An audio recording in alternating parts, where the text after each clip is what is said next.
Shalom, salam damai kepada kita semua.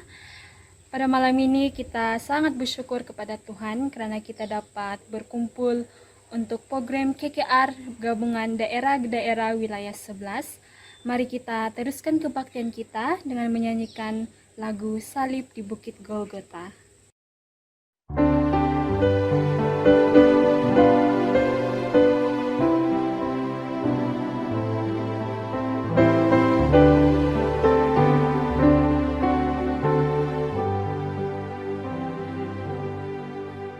Ada satu salib di Bukit Golgota, suatu lambang siksa dan hina. Pada salib itu tergantunglah Yesus bagi aku yang telah berdosa. Salib itu jadi cintaku hingga aku tiba di surga. Ku bebas pada salib itu, telah kutukar dengan mahkota. Salib hina itu yang ditolak dunia, aku mau terima dengan cinta. Domba Allah telah tinggalkan surga dan memikul salib Golgota. Salib itu jadi cintaku hingga aku tiba di surga. Ku bebas pada salib itu, telah kutukar dengan mahkota. Pada salib itu yang belum darah, aku lihat ajaibnya cinta. Atas salib itu Yesus mati siksa untuk jadi tebusan dosa. Salib itu jadi cintaku hingga aku tiba di surga. Ku bebas pada salib itu, telah kutukar dengan mahkota. Pada salib itu aku tetap setia dan sedia menderita hina. Tuhan telah memanggil aku masuk surga dan terimalah kemuliaannya. Salib itu jadi cintaku hingga aku tiba di surga. Ku bebas pada salib itu, telah kutukar dengan mahkota.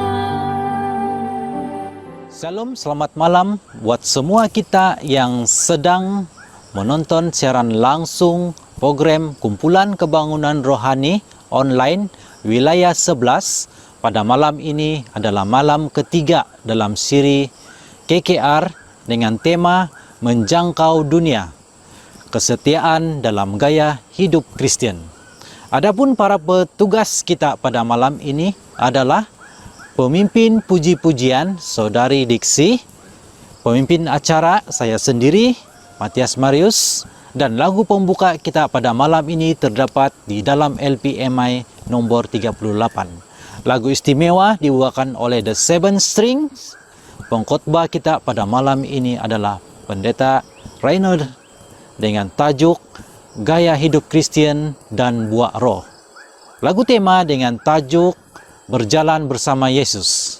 Dan doa penutup kita pada malam ini dilayangkan oleh pengkhotbah kita sendiri, yaitu Pastor Reina.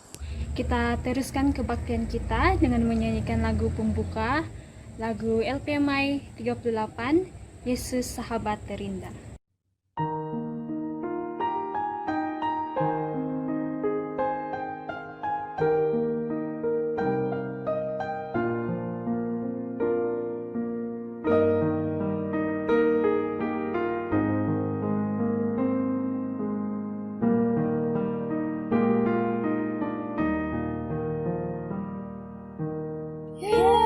Yesus sahabat terindah yang menghapuskan dosa, segala pergumulan kita serahkanlah dalam doa. Berapa susah kita tanggung, berapa suka pulanya, karena kita tak berteguh dalam doa yang tetap.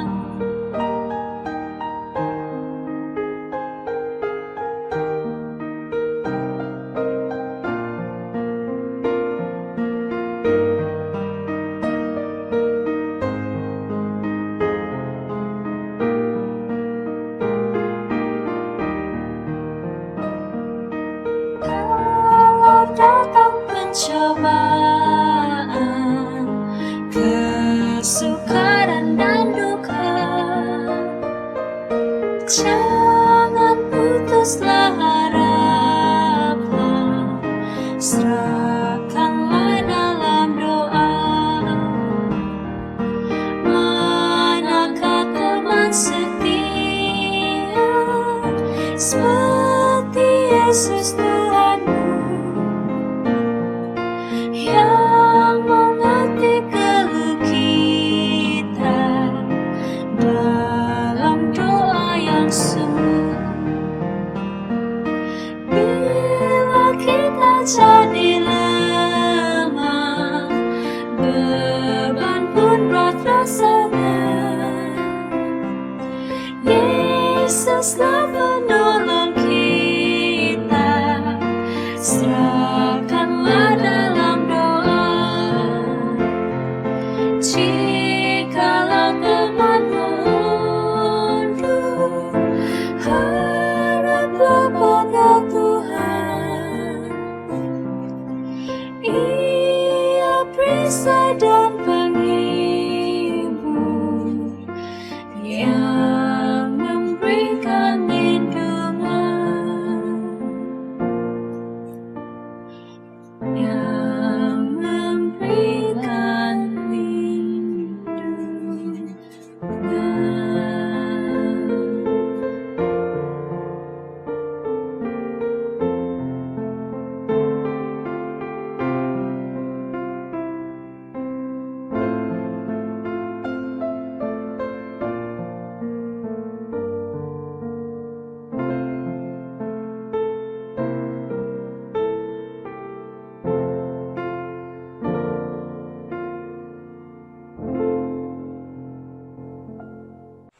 Mari kita berdoa.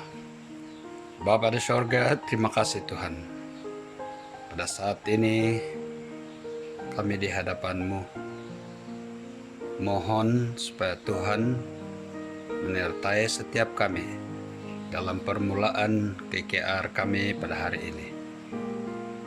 supaya kami dapat bersaksi dengan berani dengan orang lain dalam sosial media ataupun dalam perbualan kami ataupun dalam keluarga kami, sahabat-sahabat kami, ataupun sesiapa sahaja yang kami jumpai.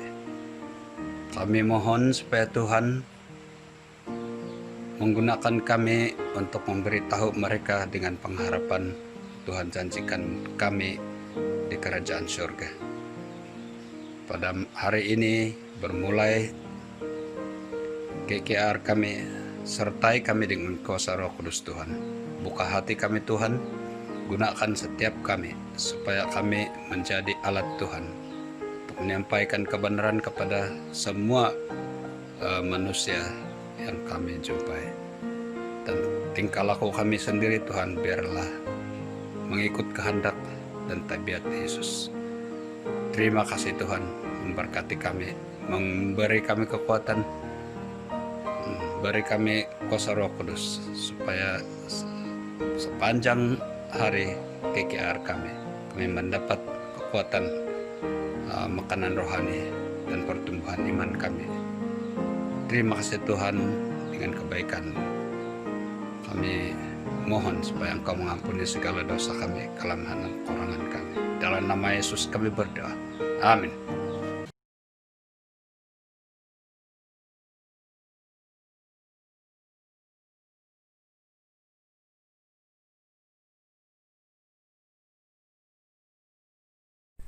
Very soon, very soon, very soon, very soon.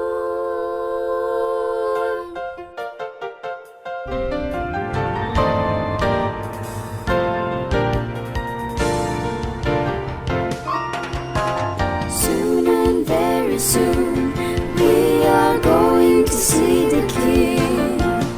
Soon and very soon, we are going to see the King.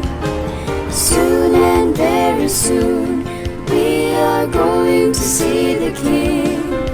Hallelujah, hallelujah, we are going to see the King. Oh, behind there, we are going to see the King. Come on, behind there, we are going to see the King. Come on, behind there, we are going to see the King. Hallelujah, hallelujah, we are going to see the King. No more dying there, we are going to see the King. No more dying there, we are going to see the King. No more dying there, we are going to see the King.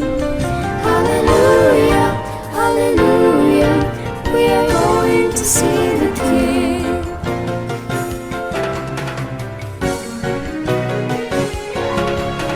Soon and very soon, we are going to see the King.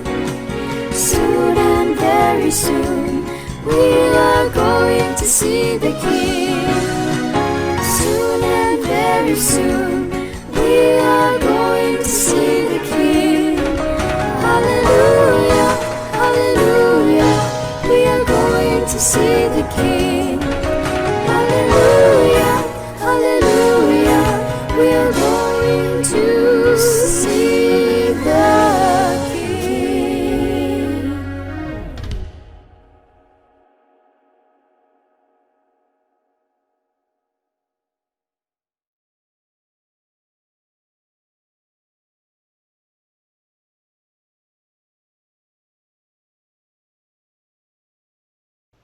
Tajuk cerita kita hari ini ialah Misionari Kecil Yesus. Ayat hafalan kita, tetapi buah roh, kasih, sukacita, damai sejahtera, kesabaran, kemurahan, kebaikan, kesetiaan, kelemah lembutan, dan penguasaan diri. Tidak ada hukum yang menentang hal-hal ini. Galatia 5 ayat 22 dan 23. Oh mama, ada banyak anak-anak di sekeliling rumah kita tidak mengenali Yesus, kata Elina. Bolehkah saya membuat sesuatu kepada mereka? Yesus mengasihi semua orang-orang di dunia. Satu ide yang bagus, kata Mama. Apa yang Elina hendak lakukan? Saya baru saja menerima bag bercakap. Saya boleh membuat satu kumpulan kecil, mengkongsikan cerita baik kepada mereka. Saya boleh mengajar mereka lagu-lagu tentang Yesus. Dan saya boleh menceritakan cerita-cerita Alkitab, kata Elina. Mari mulakan segera. Saya akan menjemput rakan-rakan saya untuk datang ke rumah pada setiap petang Jumat. Elina menjemput seorang rakannya, dan rakannya itu menjemput seorang rakannya lagi. Dan mereka saling menghulurkan jemputan pada malam pertama. 12 orang kanak-kanak datang ke rumah Elina. Dia menceritakan cerita-cerita Alkitab dan memberikan setiap satu mereka sebuah pin yang bertulis, Yesus mengasihi kamu. Elina membantu ibunya membuat biskut untuk rakan-rakannya. Elina sungguh gembira, penuh pengharapan. Wah, Mama, sungguh banyak anak-anak datang setiap minggu. Saya sudah tidak mengira mereka, tetapi saya pasti mereka suka mendengar cerita-cerita Alkitab tentang Yesus. Saya akan berdoa untuk mereka, supaya mereka menerima Yesus sebagai teman istimewa mereka suatu hari nanti, kata Elina. Selepas setahun mengendalikan kumpulan kecilnya itu, beberapa rakan Elina menerima Yesus dan dibaptiskan. Betapa girangnya Elina untuk rakan-rakannya itu. Buah roh yang di manakah yang susah untuk kamu? Perhatikan dalam hidup. Mengapa? Dalam dunia yang penuh kejahatan, ketakutan, kezaliman, adakah kamu masih boleh mendapatkan kedamaian dalam hati kamu? Cari satu ayat Alkitab yang menunjukkan bagaimana untuk mendapatkan kedamaian. Adakah mungkin untuk kamu mengasihi musuh kamu? Atau seseorang yang telah melakukan kamu? Mengapa? Tidak mengapa.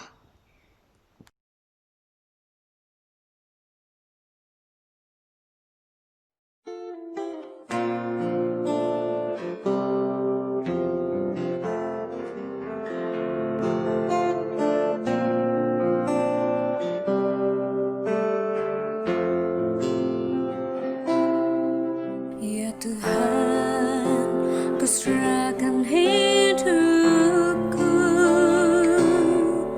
jadikan aku sesuai rencanamu. Hidupku hanya untukmu,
berjalan bersama Yesus. Shalom, saudara-saudara yang diberkati Tuhan, dimanapun Anda berada, saya doakan agar Tuhan akan selalu memberkati Anda sekeluarga.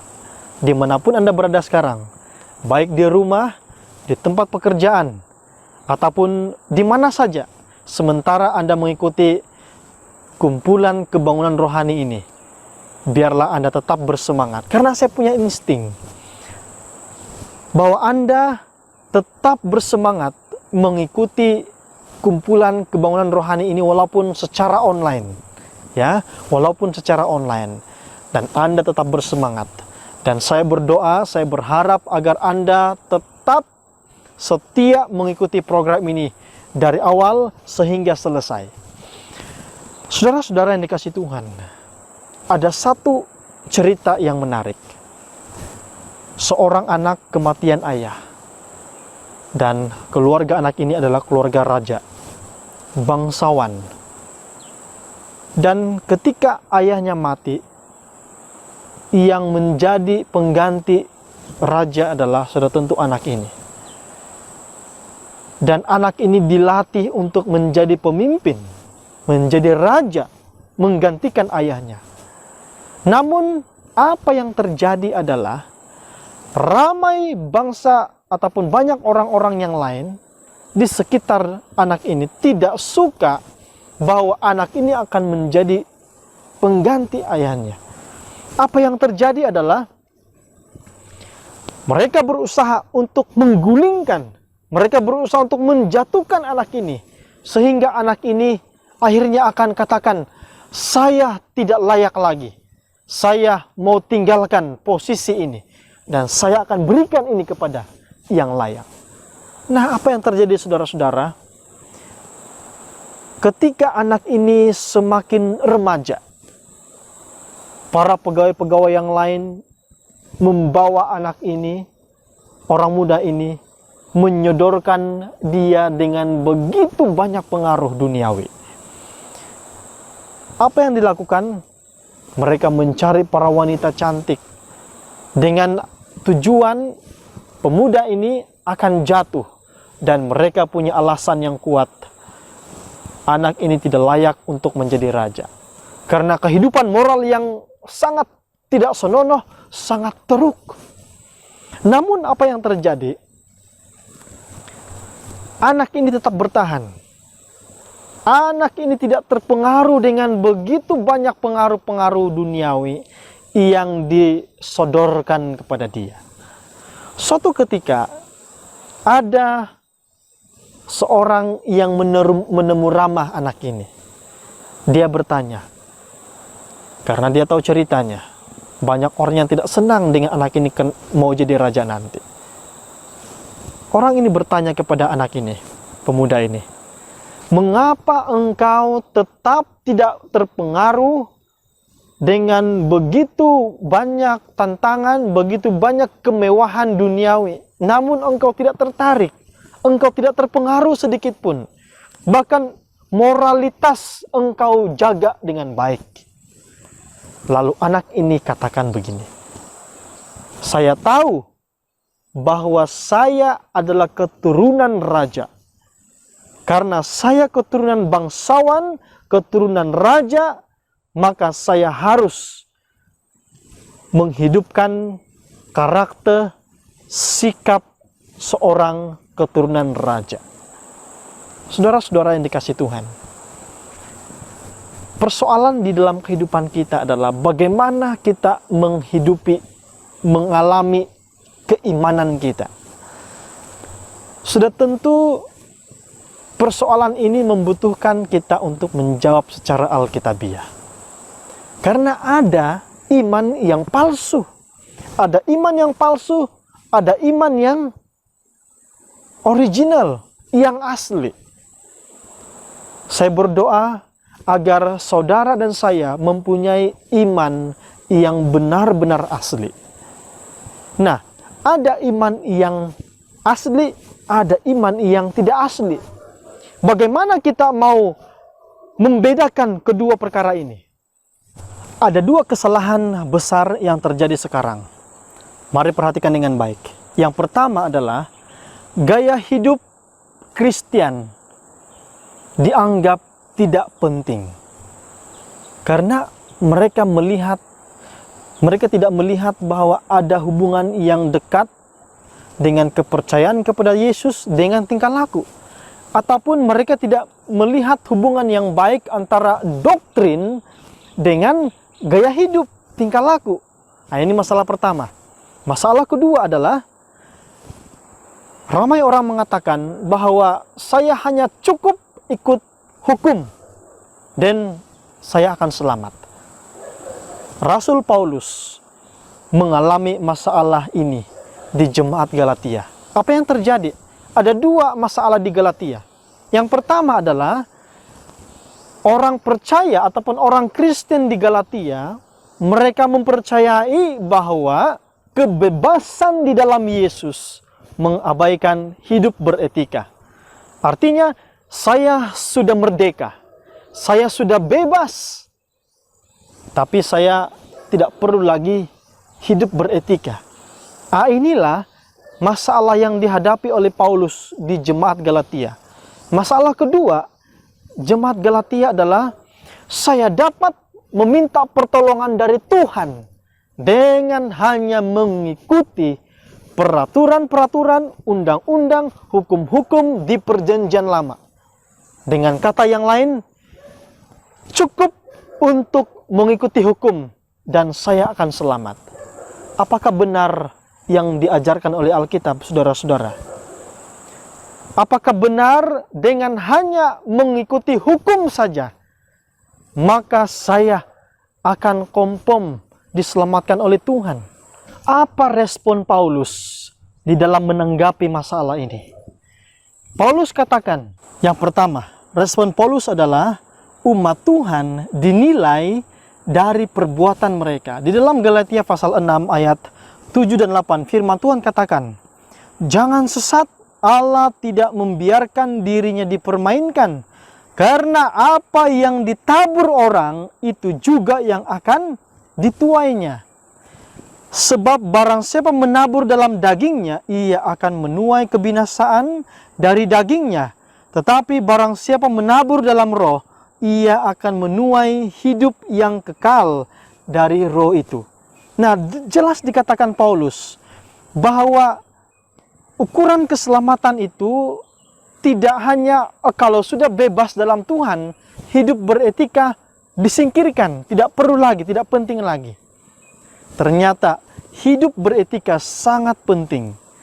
Respon Paulus yang kedua adalah bagi mereka yang percaya bahwa keselamatan itu hanya dengan menuntut hukum, Paulus tekankan bahwa seseorang itu dibenarkan bukan karena hukum, tetapi karena beriman kepada Tuhan.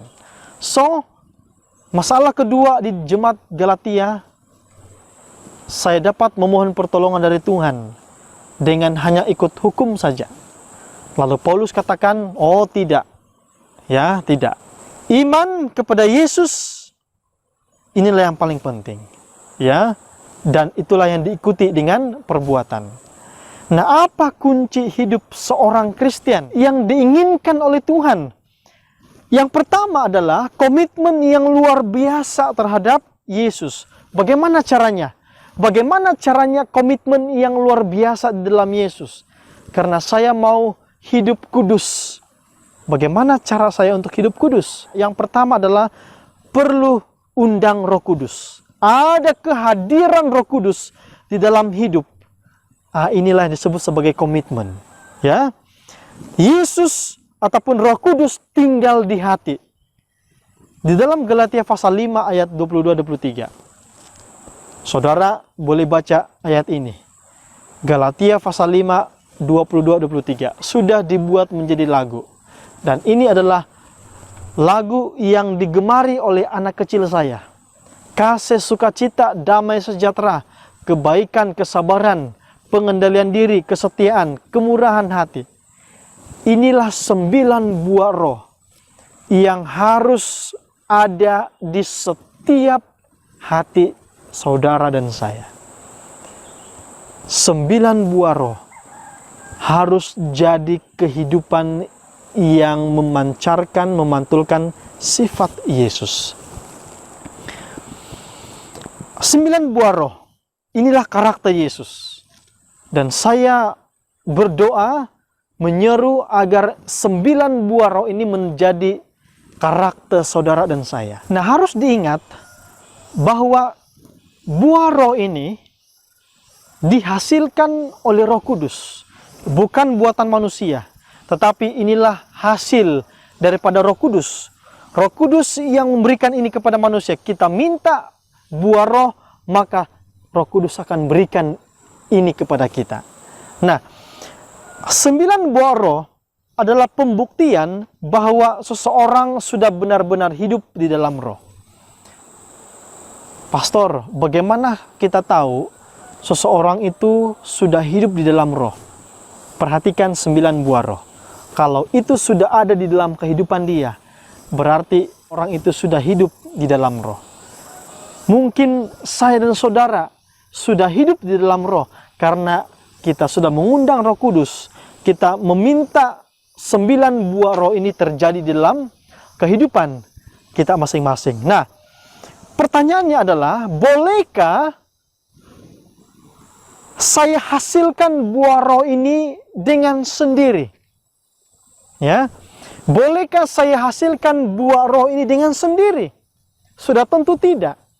Karena buah roh ini adalah hasil yang diberikan oleh Roh Kudus kepada kita, maka kita perlu minta Tuhan supaya terjadi buah roh dalam kehidupan.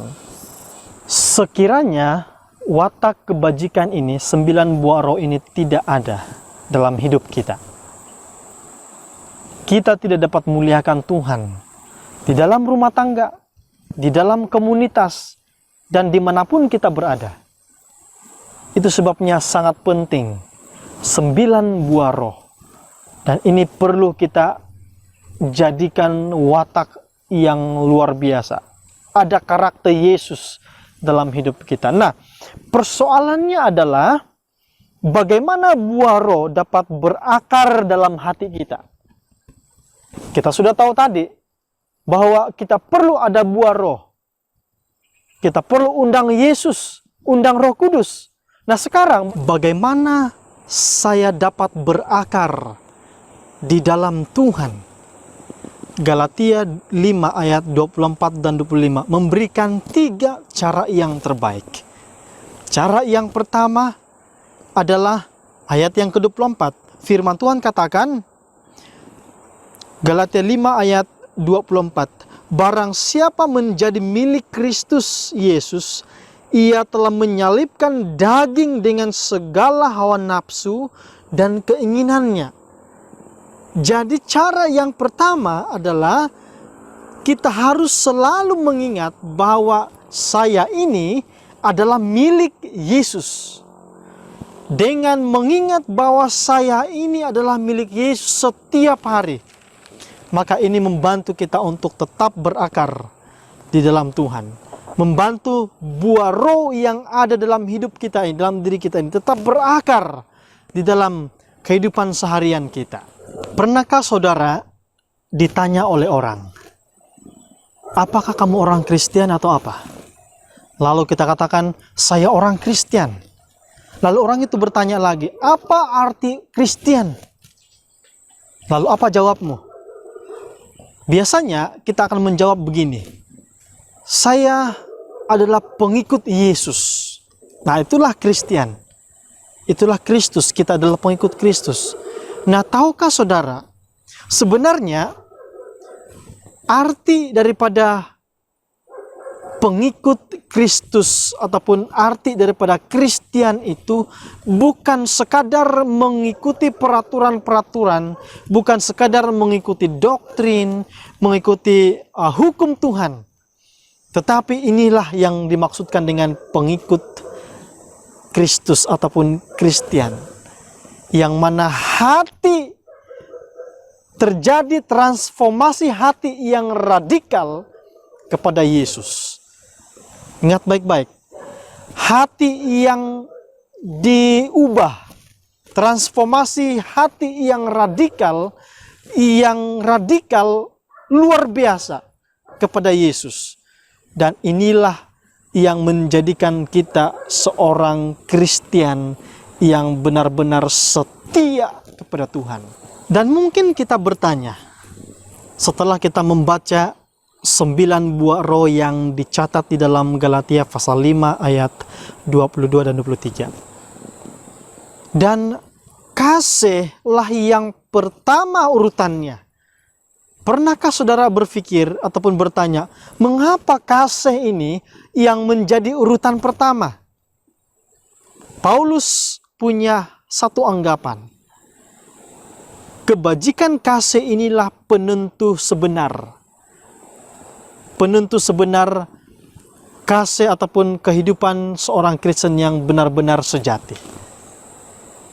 So, tanpa kasih tidak ada untung, tidak ada arti. So, sangat penting ini kasih. Itu sebabnya urutan kasih, urutan 9 buah roh, kasih yang pertama adalah yang pertama karena inilah penentu gaya hidup seorang Kristen yang sebenar. Mari kita pelajari apa yang dikatakan oleh Ellen White tentang kasih ini. Nyonya White katakan, terdapat kepetahan yang jauh lebih berkuasa berbanding kata-kata di dalam kehidupan orang Kristen yang tenang dan konsisten, yang tulin dan sejati. Pribadi seseorang ini mempunyai pengaruh lebih besar berbanding dengan apa yang dia katakan. So, Nyonya White katakan kasih lebih besar pengaruhnya dibandingkan dengan hanya sekedar kata-kata. Hujah yang paling kuat yang memihak kepada Injil adalah seorang Kristen yang pengasih dan penyayang. So, dengan kata lain, gaya hidup seorang Kristen yang sejati adalah seorang yang penuh dengan bahasa kasih dan berpusat kepada Yesus Kristus.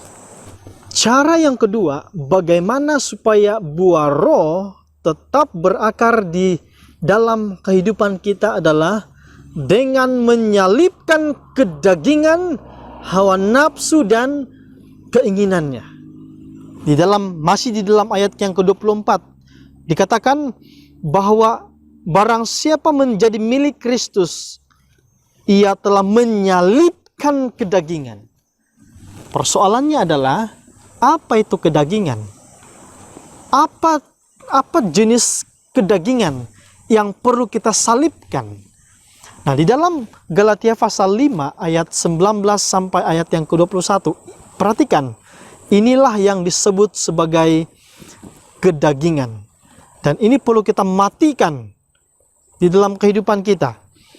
Perbuatan daging nyata yaitu percabulan, kecemaran, hawa nafsu, penyembahan berhala, sihir, perseteruan, perselisihan, iri hati, amarah, kepentingan diri sendiri, percideraan, roh pemecah, kedengkian, kemabukan, pesta pora, dan sebagainya. Inilah jenis-jenis kedagingan yang perlu kita matikan, perlu kita salibkan. Di bagian paling akhir ayat 21 pasal 5, semua sifat-sifat kedagingan ini, jika itu masih ada di dalam hati, di dalam kehidupan, kita tidak layak masuk sorga, tidak layak untuk masuk ke dalam kerajaan sorga. Apakah ini tidak penting? Ini sangat penting. Kita perlu matikan, salibkan kedagingan kita supaya kita dilayakkan untuk masuk ke dalam kerajaan sorga. So, dengan kata lain, Bagaimana supaya saya dapat berakar di dalam Tuhan, buah roh ini dapat berakar? Maka saya harus sangkal diri saya. Saya harus salibkan segala keinginan daging yang ada.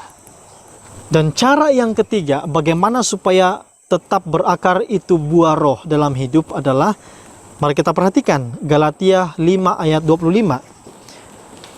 Firman Tuhan katakan, jikalau kita hidup oleh roh, baiklah hidup kita juga dipimpin oleh roh.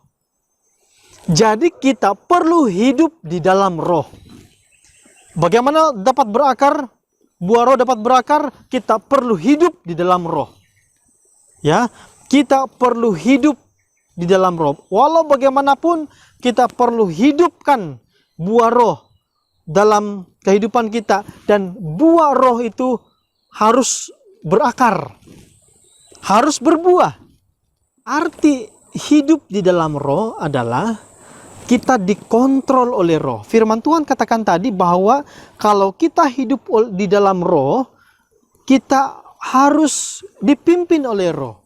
Dan roh itu akan memimpin kita, mengawal kita di semua sudut. Emosi,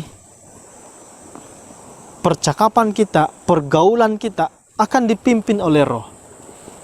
Paulus katakan di dalam Filipi pasal 3 ayat 20, karena kewargaan kita bukan di dunia, tetapi di sorga.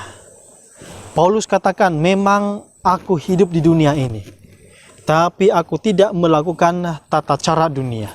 Karena kewarganegaraan kita bukan di dunia ini. Warga negara kita di sorga. Kita adalah keturunan bangsawan. Kita adalah keturunan raja. Kalau kita adalah keturunan raja, mari saya undang saudara-saudara untuk hidup kudus. Mari kita belajar untuk mempraktikkan 9 buah roh.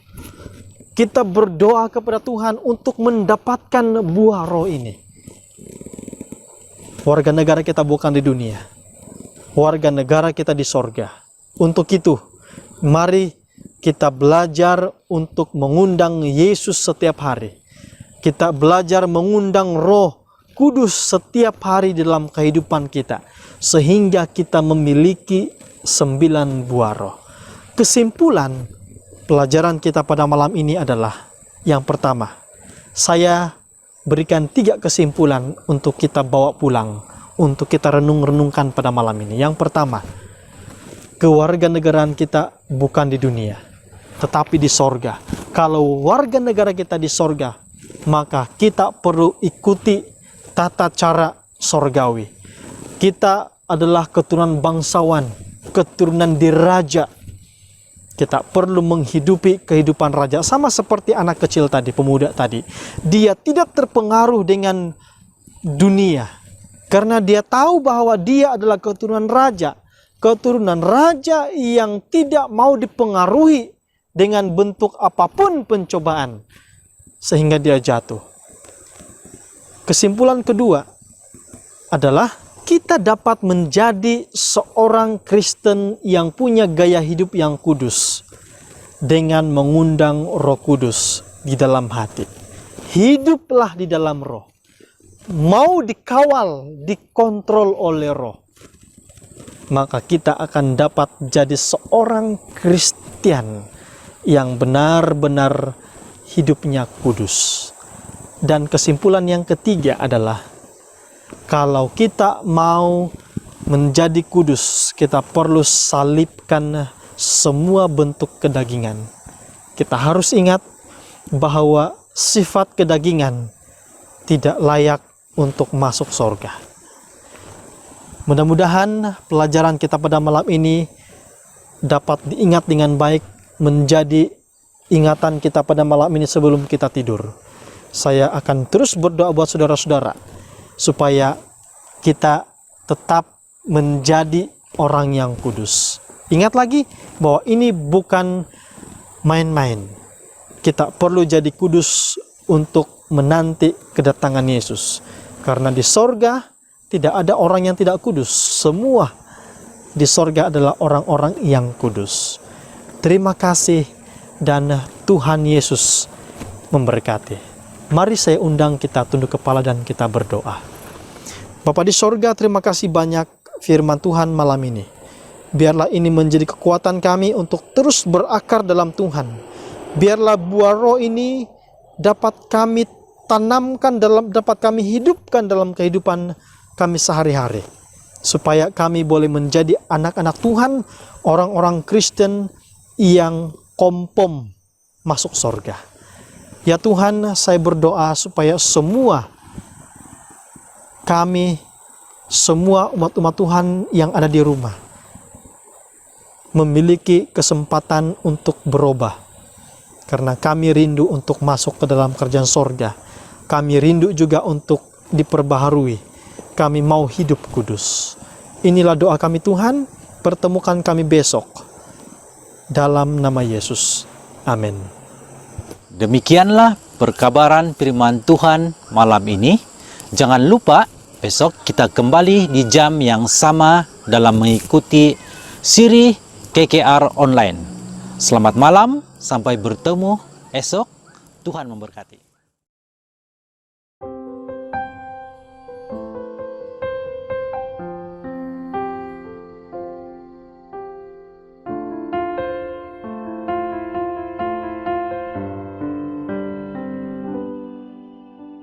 Sekalipun aku dapat berkata-kata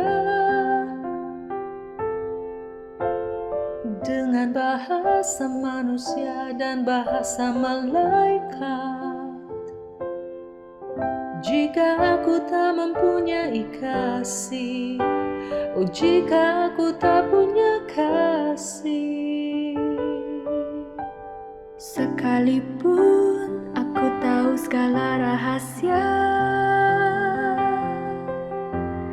dan ku miliki seluruh pengetahuan manusia, jika aku tak mempunyai kasih, oh jika aku tak punya kasih, hanya kasih yang dapat menjadikanku sabar menghadapi dugaan yang mencabar. hanya kasih yang dapat menjadikanku murah hati untuk dapat mengampuni setulus hati. Hanya kasih yang tak berkesudahan, hanya kasih Tuhan yang berkekalan.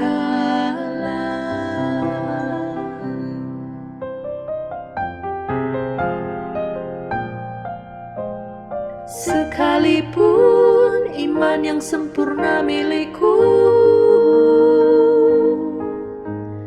dan ku berikan semua yang ada padaku, jika aku tak mempunyai kasih, oh jika aku tak punya kasih, hanya kasih yang dapat menjadikanku sabar menghadapi dugaan yang mencabar. Hanya kasih yang dapat menjadikanku murah hati untuk dapat mengampuni setulus hati. Hanya kasih yang tak berkesudahan, hanya kasih Tuhan yang berkekalan. Jika aku tak mempunyai kasih, oh jika aku tak punya kasih, semuanya tak berarti